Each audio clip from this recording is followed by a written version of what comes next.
ನೋಡ್ರಿ ಗ್ಲೋಬಲ್ ಕನ್ನಡಿಗನ ಹವ ಹೆಂಗಿದೆ ಅಂತ. ಫ್ರಾನ್ಸ್ ದೇಶದ ಕೆಥಿಡ್ರಲ್ ಮುಂದೆ ಈ ನಿಮ್ಮ ಗ್ಲೋಬಲ್ ಕನ್ನಡಿಗ ಕರುನಾಡಿನ ಬಾವುಟವನ್ನ ಹೆಮ್ಮೆಯಾಗಿ ರಾರಾಜಿಸುವಂತೆ ಮಾಡಿಬಿಟ್ಟಿದ್ದಾನೆ. ಹೇಗೆ ಸಾಧ್ಯ ಇದು? ಹೇಗಪ್ಪ ಸಾಧ್ಯ ಇದು ಅಂದರೆ, ಫ್ರಾನ್ಸ್ ದೇಶದ ಆರ್ಲಿಯನ್ ನಗರದ ಬಾವುಟ ಹಾಗೆ ನಮ್ಮ ಕರುನಾಡಿನ ಹೆಮ್ಮೆಯ ಬಾವುಟ ಎರಡೂ ಒಂದೇ ಕಲರು, ಸೇಮ್ ಟು ಸೇಮ್, ಕೆಂಪು ಹಳದಿ. ಬಹಳ ಖುಷಿ ಆಯಿತು, ನನಗೂ ಅಷ್ಟೇ ಆಶ್ಚರ್ಯ ಆಯಿತು ಅಂತ ತಿಳ್ಕೊಂಡು. ಅದಾದಮೇಲಂತೂ ಎಲ್ಲ ಕಡೆ ಕಾಣಿಸ್ತಾ ಇದೆ ಈ ಬಾವುಟ. ಅದನ್ನು ನೋಡಿ ಇನ್ನೂ ಎಕ್ಸೈಟೆಡ್ ಆದೆ. ಬಹಳ ಒಂಥರ ಪ್ರೌಡ್ ಫೀಲಿಂಗು. ನಮ್ಮ ಬಾವುಟನೇ ಇಲ್ಲಿ ನೋಡ್ದಂಗೆ ಫ್ರಾನ್ಸ್ ದೇಶದಲ್ಲಿ ಅಲ್ವಾ. ಜೈ ಕರ್ನಾಟಕ ಮತ್ತು ಜೈ ಭುವನೇಶ್ವರಿ.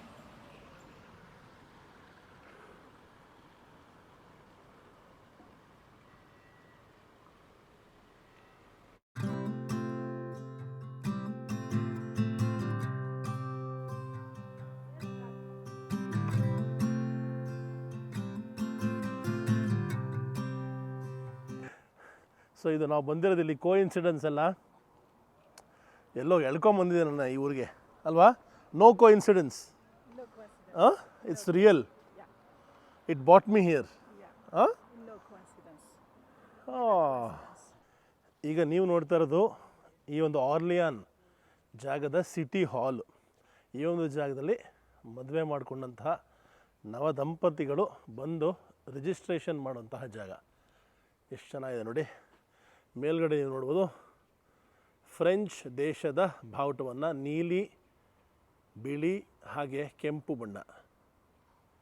ಹಾಗೆ ಇದು ಸಿಟಿ ಹಾಲು ಮತ್ತು ನಮ್ಮ ಕರುನಾಡಿನ ಬಾವುಟ. ನಾನು ಪ್ರೀತಿಯಿಂದ ಯಾರಿಗೆ ನಮಸ್ಕಾರ ಮಾಡ್ತಾಯಿದ್ದೀನಿ, ಬಹಳ ರೆಸ್ಪೆಕ್ಟಿಂದ ಯಾರ ಮುಂದೆ ತಲೆ ಬಗ್ಗಿಸಿ ನಮಸ್ಕಾರ ಮಾಡ್ತಾಯಿದ್ದೀನಿ. ಇವರು ಈ ಒಂದು ಪ್ರಾಂತ್ಯದ ಒಬ್ಬ ವೀರ ಧೀರ ಶೂರ ಮಹಿಳೆ. ಆರ್ಲಿಯಾನು ಬಹಳ ಮುಖ್ಯವಾದ ನಗರ ಫ್ರೆಂಚ್ ಪ್ರಾಂತ್ಯಕ್ಕೆ. ಆಗಿನ ಕಾಲದಲ್ಲಿ ಬ್ರಿಟಿಷರು ಈ ಒಂದು ಜಾಗವನ್ನು ಆಕ್ರಮಣ ಮಾಡ್ಕೊಳ್ಳೋದಕ್ಕೆ ಸಂಪೂರ್ಣವಾಗಿ ಪ್ರಯತ್ನ ಪಟ್ಟಾಗ ಅದರಲ್ಲಿ ಸಫಲರಾಗಿದ್ದರು. ಆಗ ಯಾರೂ ಅದಕ್ಕೆ ರೆಸಿಸ್ಟೆನ್ಸೇ ಕೊಡ್ತಾ ಇರಲಿಲ್ಲ. ಆಗ ಈ ಒಬ್ಬ ದಿಟ್ಟ ಮಹಿಳೆ, ಇವರ ಹೆಸರು ಜಾನ್ ಡಾರ್ಕ್ ಅಂದ್ಬಿಟ್ಟು, ಇವರು ಹುಡುಗನ ವೇಷವನ್ನು ಹಾಕ್ಕೊಂಡು, ಕೂದಲು ಕಟ್ ಮಾಡಿ ಹುಡುಗನ ವೇಷ ಹಾಕ್ಕೊಂಡು ವಾರಿಯರ್ ರೂಪದಲ್ಲಿ ಇಡೀ ಹಳ್ಳಿಯನ್ನು ಪ್ರೇರೇಪಣೆ ಮಾಡಿ ಯುದ್ಧಕ್ಕೆ ಕರ್ಕೊಂಡು ಹೋಗಿ ಗೆದ್ದು ಈ ಒಂದು ಆರ್ಲಿಯಾನ್ ಜಾಗವನ್ನು ಫ್ರೀ ಮಾಡಿದಂತಹ ವೀರಧೀರ ಮಹಿಳೆ. ಇವರ ಕತೆ ಕೇಳಿ ಮೈ ಜುಮ್ಮಂತು. ನಮ್ಮಲ್ಲೂ ಸಾಕಷ್ಟು ನಮ್ಮ ದೇಶವನ್ನು ಕೂಡ ಬ್ರಿಟಿಷ್ ಆಕ್ರಮಣ ಮಾಡಿಕೊಂಡಿದ್ರು. ಮಹಾರಾಣಿ ಲಕ್ಷ್ಮೀ ಬಾಯಿಯವರ ಕತೆ ಆಗ್ಬೋದು, ನಮ್ಮ ಒನಕೆ ಓಬವ್ವನ ಕತೆ ಆಗ್ಬೋದು, ಇನ್ನೂ ಸಾಕಷ್ಟು ವೀರ ಮಹಿಳೆಯರ ಯಶೋಗಾಥೆಗಳನ್ನು ನಾವು ಕೇಳ್ತಾ ಬಂದಿದ್ದೀವಿ. ಬಹಳ ಖುಷಿಯಾಯಿತು ಈ ಒಂದು ಊರಿನಲ್ಲಿ ಕೂಡ ಇಂಥ ಒಂದು ಅತ್ಯದ್ಭುತವಾದ ಹಿಸ್ಟ್ರಿ ಇರೋದು, ಹಾಗೆ ಇಂತಹ ಧೀರ ಮಹಿಳೆ ಇರೋದು. ಈ ಇಡೀ ಊರು ಪ್ರಾಂತ್ಯನೇ ಈ ಜಾನ್ ಡಾರ್ಕ್ ಅವರನ್ನು ಸೆಲೆಬ್ರೇಟ್ ಮಾಡ್ತಾರೆ. ಎಲ್ಲ ಕಡೆಯೂ ಇವರ ಈ ಥರ ಏನಂತಾರೆ ಸ್ಕಲ್ಪ್ಚರ್ಸ್ನ ಮಾಡಿಟ್ಟಿದ್ದಾರೆ. ಇವರನ್ನು ಎಲ್ಲ ಕಡೆ ಹೈಲಿ ರೆಸ್ಪೆಕ್ಟೆಡ್, ಇಡೀ ವಿಶ್ವದಿಂದ ಬೇರೆ ಬೇರೆ ಕಡೆಯಿಂದ ಬಂದು ಇವರಿಗೆ ಆನರ್ ಮಾಡ್ತಾರೆ. ಪ್ರತಿ ವರ್ಷ ಇವರ ಹೆಸರಲ್ಲಿ ಫೆಸ್ಟಿವಲ್ ಕೂಡ ನಡೆಯುತ್ತೆ, ಆನರಿಂಗ್ ಕೂಡ ನಡೆಯುತ್ತೆ. ಇಂಥ ಒಂದು ವೀರ ಮಹಿಳೆ ಈ ಒಂದು ಪ್ರಾಂತ್ಯಕ್ಕೆ ಬಿಲಾಂಗ್ ಆಗಿದ್ದರು. ಮತ್ತು ಈ ಒಂದು ಪ್ರಾಂತ್ಯ ನಮ್ಮ ಸೇಮ್ ಕರುನಾಡಿನ ಬಾವುಟವನ್ನು ಶೇರ್ ಮಾಡ್ತಿರೋದು ಬಹಳ ಖುಷಿಯ ವಿಚಾರ. ಇನ್ನೂ ಸಾಕಷ್ಟು ಇವ್ರ ಬಗ್ಗೆ ಮುಂದೆ ಹೇಳ್ತಾ ಹೋಗ್ತೀನಿ ಈ ಒಂದು ಊರನ್ನು ಸುತ್ತಾಡ್ತಾ. ಇಲ್ಲಿ ನೀವು ನೋಡ್ತಾ ಇರೋದು ಸೆಂಟ್ ಕ್ರಾ ಕೆಥಿಡ್ರಲ್ ಅಂದ್ಬಿಟ್ಟು, ಇದು 12ನೇ ಶತಮಾನದ ಲಾಸ್ಟ್ನಲ್ಲಿ ಹಾಗೆ 13ನೇ ಶತಮಾನದ ಬಿಗಿನಿಂಗಲ್ಲಿ ಕಟ್ಟಿದಂತಹ ಒಂದು ಸ್ಟ್ರಕ್ಚರು. ಎಂಥ ಅತ್ಯದ್ಭುತವಾದ ಆರ್ಕಿಟೆಕ್ಚರ್ ಅಂತ ನೀವು ನೋಡ್ಬೋದು. ಗಾಥಿಕ್ ಆರ್ಕಿಟೆಕ್ಚರ್ ಅಂತ ಏನು ಕರೀತಾರೆ, ಆ ಒಂದು ಆರ್ಕಿಟೆಕ್ಚರಲ್ಲಿ ಇದನ್ನು ಕಟ್ಟಿರೋದು. ಮಧ್ಯ 15ನೇ ಶತಮಾನದಲ್ಲಿ ಇದನ್ನು ಡೆಸ್ಟ್ರಾಯ್ ಮಾಡಲಾಯಿತು, ವಾರ್ ಆಫ್ ರಿಲಿಜನ್ಸ್ ಅಂತ ಏನು ಕರೀತಾರೆ ಆವಾಗ.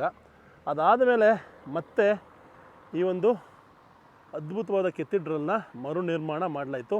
ನಾನು ಆವಾಗಲೇ ಏನು ಹೇಳ್ತಾ ಇದ್ದೆ, ಇಲ್ಲಿಯ ಬಹಳ ಪ್ರಸಿದ್ಧವಾದ ಲೇಡಿ ಜಾನ್ ಡಾರ್ಕ್ ಅವರು ಕೂಡ 14ನೇ ಶತಮಾನದಲ್ಲಿ ಇದೇ ಜಾಗದಲ್ಲಿ ಪ್ರೇಮ್ ಮಾಡ್ತಾಯಿದ್ರಂತೆ. ಆ ಒಂದು ಸಿಗ್ನಿಫಿಕೆನ್ಸ್ ಕೂಡ ಈ ಕೆಥಿಡ್ರಲ್ಗೆ ಇದೆ. ಇಲ್ಲಿ north of hello girls, how are you? ಬೋಂಜೋ. ನಮಸ್ಕಾರ, ಎಲ್ಲರೂ ಹೇಗಿದ್ದೀರಾ? ನಾವಿವತ್ತು ಈ ಒಂದು ಅದ್ಭುತವಾದ ಕೆಥಿಡ್ರಲ್ ಮುಂದೆ ಕೂತ್ಕೊಂಡಿದ್ದೀವಿ. ಈ ಕೆಥಿಡ್ರಲ್ ಮುಂದೆ 5 ಜನ ಹೆಣ್ಮಕ್ಳು ಸಿಕ್ಕಿದ್ರು. ಇವ್ರು 5 ಜನನು ನಾರ್ತ್ ಆಫ್ ಫ್ರಾನ್ಸಿಂದ ಬಂದಿರೋದು. ಇಲ್ಲಿ ವಿಸಿಟ್ ಮಾಡೋಕ್ಕೆ ಬಂದಿದ್ದಾರೆ. You are tourist, all of you? Tourist? Yeah. Okay okay ಇವ್ರ ದೇಶದಲ್ಲೇ ಟೂರಿಸಮ್ ಮಾಡ್ತಾ ಇದ್ದಾರೆ. ಇವರೆಲ್ಲ scouts. Are you scouts? This scouts uniform. Okay, what are your names? Salomé, Yours? Bérénice, Faustine, Julie, Julie. Julie. Julie Julie and Julie. ನಾನು ಕೇಳ್ತಾ ಇದ್ದೆ ಇವರೆಲ್ಲರೂ India ಬಗ್ಗೆ ನಿಮಗೇನು ಗೊತ್ತು ಅಂತ. ಇಂಡಿಯಾ ಬಗ್ಗೆ ಅವ್ರು ಹೇಳಿದ್ರು ನ್ಯೂ ಡೆಲ್ಲಿ ಗೊತ್ತು ಅಂತ, ಫುಡ್ ಗೊತ್ತು ಅಂತ. ಇವರು ಸ್ಪೆಷಲಾಗಿ ಇಂಡಿಯಾನ 2 ಸರಿ ವಿಸಿಟ್ ಮಾಡಿದ್ದಾರೆ. She has visited 2 times. So let us ask about her experience. Okay, where did you visit? Taj Mahal okay, and Red Fort Red Fort. Okay, and qu'est-ce que tu veux dire? C'était il y a longtemps. That was a long time ago. Oh, okay. So I don't have Memory of more it. memories. do you like India or no? Yes, a lot. Yes, yes. So would you recommend all your friends to come to India? Yes. Yeah? That would be cool. So I welcome all of you to come to India. Like the way I have come to France, I am sure you will like my country because I like France now. How to say I like France? J'aime la France. I am from a city called Bengaluru, and the speciality for this city is, you see that flag? You see the flag? That flag, this is Orlean flag, and my flag is this flag, same flag, see? I am surprised to see this. Orlean flag and my state flag, same. So which class are you girls studying? Terminal. 10th? Like high school. Okay, okay, okay. So I wish you all the best for your future. All the very best. Thank you. So ನನ್ನ ಚಾನಲ್ಗೆ ಇವ್ರು ಕೂಡ subscribe ಮಾಡಿದ್ರು ಇವಾಗ, French ಹುಡುಗಿರು. Very good, thank you for subscribing. See you girls, have a nice time. Bye. ಚೆನ್ನಾಗಿರುತ್ತೆ ಈ ಥರ ಲೋಕಲ್ ಇಂಟ್ರ್ಯಾಕ್ಟ್ ಮಾಡೋದು, ಜನಗಳನ್ನ ಅರ್ಥ ಮಾಡ್ಕೊಳ್ಳೋದು. Thank you. ಇಲ್ಲಿ ಈ ಒಂದು ಕಲ್ಚರ್ ಕೂಡ ಇದೆ. ಫುಟ್ಪಾತ್ ಕ್ರಾಸ್ ಮಾಡ್ತಾಯಿದ್ರೆ ಗಾಡಿ ಅವರೇ ನಿಲ್ಲಿಸ್ತಾರೆ. First preference ಪೆಡೆಸ್ಟ್ರಿಯನ್ಸ್ಗೆ. ಈ ಒಂದು ರೋಡನ್ನ ಕೂಡ ಆ ವೀರ ಮಹಿಳೆ ಜೊಂದಾರ್ಕ್ ಅವರ ಹೆಸರಿನ ಮೇಲೆ ಇಟ್ಟಿದ್ದಾರೆ. ಭಾಳ ಖುಷಿಯಾಯಿತು. ಎಷ್ಟು ಸುಂದರವಾಗಿ ರೆಸ್ಪೆಕ್ಟ್ ಮಾಡಿದ್ದಾರೆ ನೋಡಿ ಹೆಣ್ಮಕ್ಳನ್ನ. ಇಲ್ಲೇನು ನೀವು ನೋಡ್ತಾ ಇದ್ದೀರಾ, ಇದು ಯಾವ ಬಾವುಟ ಅಂತ ಯೋಚನೆ ಮಾಡ್ತಿದ್ದೆ, ಆಮೇಲೆ ಸಡನ್ ಫ್ಲ್ಯಾಶ್ ಆಯಿತು. ಇದು ಯುಕ್ರೇನ್ ದೇಶದ ಬಾವುಟ. ಫ್ರಾನ್ಸ್ ದೇಶ ಯುಕ್ರೇನ್ಗೆ ಬಹಳ ಬಹಳ ಸಪೋರ್ಟ್ ಮಾಡ್ತಾ ಇದೆ. ಫ್ರಾನ್ಸ್ ದೇಶ ರಷ್ಯಾಗೆ ಸಪೋರ್ಟ್ ಮಾಡ್ತಾಯಿಲ್ಲ, ಯುಕ್ರೇನ್ಗೆ ವೆಪನ್ಸು, ಅಮ್ಯುನಿಷನ್ಸು ಪ್ರತಿಯೊಂದು ಕೊಟ್ಟು ಸಪೋರ್ಟ್ ಮಾಡ್ತಾ ಇದೆ. ಆ ಒಂದು ಸಪೋರ್ಟ್ ಲೆಕ್ಕದಲ್ಲಿ ದೇಶದ ಒಳಗೆ ಕೂಡ ಯುಕ್ರೇನ್ ದೇಶದ ಬಾವುಟವನ್ನು ಹಾಕಿ ಸನ್ಮಾನ ಮಾಡಿದ್ದಾರೆ, ನೋಡ್ಬೋದು.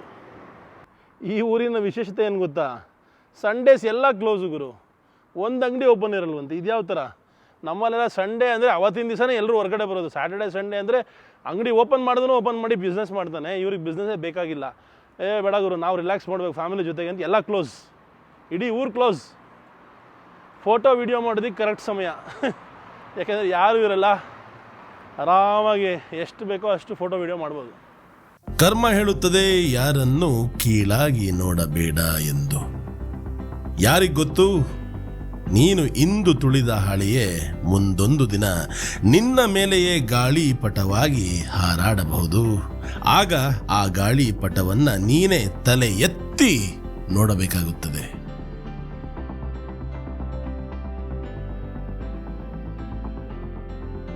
ನೀವು ನೋಡ್ತಾ ಇದ್ದೀರಾ ಈ ಒಂದು ಊರಿನ ಲೈಬ್ರರಿ.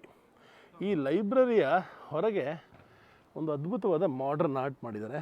ಅದು ನನ್ನ ಗಮನವನ್ನು ಸೆಳೀತು. ಅದನ್ನು ನಿಮಗೆ ತೋರಿಸ್ತೀನಿ ನೋಡಿ. ಅರ್ಧ ಸಿಂಹದ ಮುಖ, ಇನ್ನು ಅರ್ಧ ಒಂದು ರೀತಿಯ ಮಾಡರ್ನ್ ಟೆಕ್ನಿಕಲ್ ಆರ್ಟ್ ಅಂತಲೇ ಕರಿಬೋದು. ಬಹಳ ವಿಶಿಷ್ಟವಾಗಿ ಅಮೋಘವಾಗಿ ಕಾಣುತ್ತೆ. ಈ ಕಡೆ ನೋಡಿದ್ರೆ ಅರ್ಧ ಸಿಂಹದ ಮುಖ, ಹಾಗೆ ಹಿಂದಿಗೆ ಬಂದರೆ ಇನ್ನೊಂದು ರೀತಿಯ ಆರ್ಟು. ಫ್ರಾನ್ಸ್ ದೇಶದಲ್ಲಿ ಬಹಳ ಈ ರೀತಿಯ ಜಾಗಗಳನ್ನು ನೀವು ನೋಡ್ಬೋದು. ಎಲ್ಲ ಕಡೆಯೂ ಕ್ರಿಯೇಟಿವಿಟಿಯ ಉತ್ತುಂಗ ಕಾಣುತ್ತೆ. ಆರ್ಟಿಸ್ಟ್ಗಳಿಗೆ ಬಹಳ ಮರ್ಯಾದೆ ಇದೆ.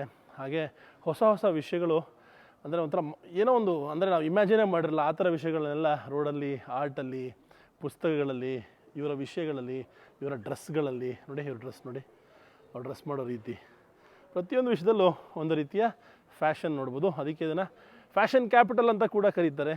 ಜಗತ್ತಲ್ಲಿ ವಿಶೇಷವಾದ ಉಡುಪುಗಳಾಗಲಿ, ವಿಶೇಷವಾದ ವಸ್ತುಗಳಾಗಲಿ ಈ ಒಂದು ಜಾಗದಿಂದ ಹೊರಹೊಮ್ಮೋದು ವಿಶೇಷ. ನಾವಿದ್ದೀವಿ ಸಿಟಿ ಸೆಂಟ್ರಲ್ಲಿ. ಇಲ್ಲೂ ಕೂಡ ವೀರ ಮಹಿಳೆ ಸ್ವತಂತ್ರ ಹೋರಾಟಗಾರ್ತಿ ಜಾನ್ ಡಾರ್ಕ್ ಅವರ ಕುದುರೆ ಮೇಲೆ ಕೂತಿರುವಂತಹ ಒಂದು ಸ್ಕಲ್ಪ್ಚರ್ನ ನೀವು ನೋಡ್ಬೋದು. ಇದು ಸೀದಾ ಕೆಥಿಡ್ರಲ್ನ ಫೇಸ್ ಮಾಡ್ತಾ ಇರೋದು ವಿಶೇಷ. ಸೆಕೆಂಡ್ ವರ್ಲ್ಡ್ ವಾರಲ್ಲಿ ಸಂಪೂರ್ಣವಾಗಿ ಡೆಸ್ಟ್ರಾಯ್ ಆದಂತಹ ಇದು ಅಮೇರಿಕಾದ ನ್ಯೂ ಆರ್ಲಿನ್ಸ್ ಇದೆಯಲ್ಲ, ಅವರು ಇದನ್ನು ಮತ್ತೆ ಮರುನಿರ್ಮಾಣ ಮಾಡೋದಕ್ಕೆ ಹೆಲ್ಪ್ ಮಾಡಿದ್ರಂತೆ. ಈ ಒಂದು ರೋಡನ್ನು ರೂ ರಾಯರ್ ಅಂತ ಕರೀತಾರೆ. ಇಲ್ಲಿಂದ ಸೀದಾ ನಡ್ಕೊಂಡು ಹೋದರೆ ನೀವು ಇಲ್ಲಿರುವಂತಹ ಊರಿನ ನದಿಗೆ ಜಾಯಿನ್ ಆಗ್ತೀರಾ. ಆದರೆ ಎಲ್ಲದಕ್ಕಿಂತ ವಿಶೇಷ ಏನಂದರೆ, ನೀವು ಆ ಕಡೆ ಈ ಕಡೆ ನೋಡಿ, ಎಲ್ಲ ಬಿಲ್ಡಿಂಗುಗಳಿಗೂ ಕೂಡ ಒಂದೇ ರೀತಿಯ ಸ್ಟ್ರಕ್ಚರ್ ಇದೆ. ಈ ಸೈಡ್ ಆ ಸೈಡು ಅಂದರೆ ಸಿಮೆಟ್ರಿಕಲ್ ಸ್ಟ್ರಕ್ಚರು. ಇಲ್ಲಿಂದ ಎಂಡ್ವರೆಗೂ ಒಂದೇ ರೀತಿ ಕಟ್ಟಿದ್ದಾರೆ. ವರ್ಲ್ಡ್ ವಾರ್ 2ರ ಸಮಯದಲ್ಲಿ ಇಲ್ಲಿ ಬಾಂಬಿಂಗ್ ಆಗಿತ್ತು, ಆದರೂ ಕೂಡ ಈ ಒಂದು ಜಾಗ ಡೆಸ್ಟ್ರಾಯ್ ಆಗಲಿಲ್ಲವಂತೆ. ಅದನ್ನು ಹಾಗೆ ಇವತ್ತಿಗೂ ಉಳಿಸ್ಕೊಂಡಿದ್ದಾರೆ. ಸಿಟಿಯ ಮಧ್ಯೆ ಇರುವಂತಹ ಈ ಒಂದು ಹಳೆಯ ಕಟ್ಟಡ, ಇದು ಕಟ್ಟಿರುವಂತಹ ರೀತಿಯನ್ನು ನೋಡ್ಬೋದು.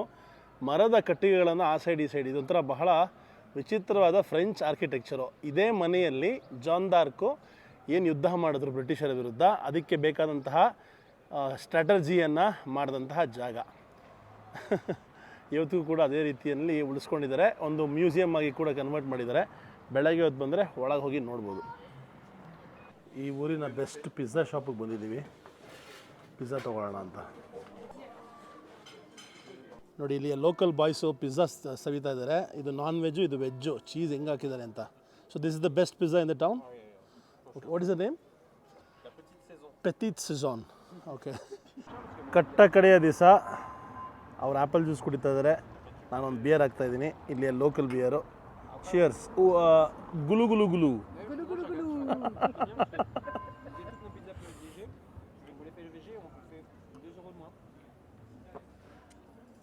ಮೊರೊಕ್ಕೊ ದೇಶದಲ್ಲಿ ಧಾಕ್ಲಾ ಅನ್ನೋ ನಗರದಲ್ಲಿ ಕೆಲವೇ ಕ್ಷಣಗಳು ಕಳೆದಿದ್ದು, ಮಾತಾಡಿದ್ದು. ಆದರೆ ಹೆಂಗೆ ಕನೆಕ್ಟ್ ಆಗಿ ಹೆಂಗೆ ಬಂದು ಊರಿಗೆ ಬಂದು ಮೀಟ್ ಆಗಿದ್ದು, ಇದೊಂದು surprise. I never believed I will come here, but I am here. And thank you so much for the hospitality. You're welcome. Thank you for everything. Thank you so much. You're welcome. Je vous ramène ಒಳ್ಳೆ pizza ತೊಗೊಂಬಂದ್ರಿ. ಆಹಾ, ಹೆಂಗಿದೆ ನೋಡಿ, ಈ ಊರಿನ best pizza. ಭಾಳ ದೇಶಗಳಲ್ಲಿ, ನಮ್ಮ ದೇಶಗಳಲ್ಲಿ ಪಿಜ್ಜಾ ತಿಂದಿದ್ದೀನಿ, ಆದರೆ ಇಷ್ಟು ಅದ್ಭುತವಾದ ಪಿಜ್ಜಾ ಇವತ್ತವರೆಗೂ ನಾನು ತಿಂದಿಲ್ಲ. ತುಂಬ ಹಸುವಾಗಿತ್ತು, ತೋರಿಸ್ಲಿಲ್ಲ ನಿಮಗೆ. ಆ ರುಚಿ, ಆ ಬ್ರೆಡ್ಡು, ಅದ್ರ ಮೇಲೆ ಹಾಕಿರುವಂತಹ ಟಾಪಿಂಗ್ಸು, ಫ್ರೆಶ್ನೆಸ್ ಆಫ್ ದ ವೆಜಿಟೇಬಲ್ಸು, ಪ್ರತಿಯೊಂದೂ. ಅದಾದಮೇಲೆ ನನಗೆ ಇಂಡಿಯನ್ ಅಂದ್ಬಿಟ್ಟು ಖಾರದ ಆಲಿವ್ ಆಯಿಲ್ ಕೊಟ್ಟಿದ್ರು. ಚುರ್ರು ಅಂತದೆ ಬಾಯಿ. No, it doesn't feel, but it is very spicy.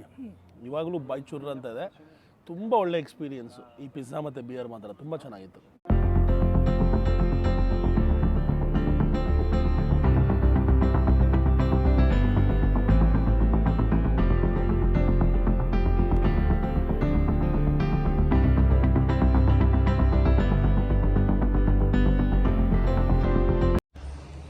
ನಮಸ್ಕಾರ ಗ್ಲೋಬಲ್ ಕನ್ನಡಿಗರೇ, ನಾನು ನಿಮ್ಮ ಶಶಾಂಕ್. ನಾನಿವಾಗ ಇರೋದು ಫ್ರಾನ್ಸ್ ದೇಶದ ಪ್ಯಾರಿಸ್ ನಗರದಲ್ಲಿ.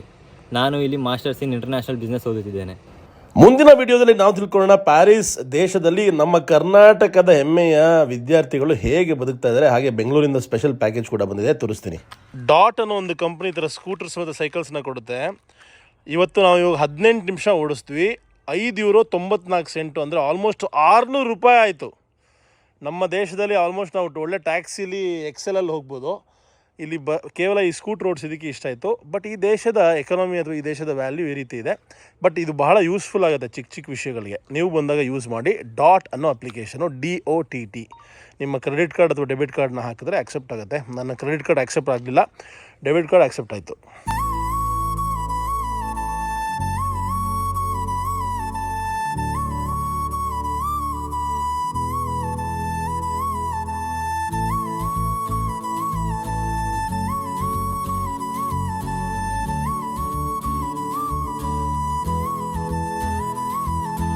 ಯಾರಿಗೂ ಹೇಳದೆ ಎದುರು ಸಿಕ್ಕಳೋ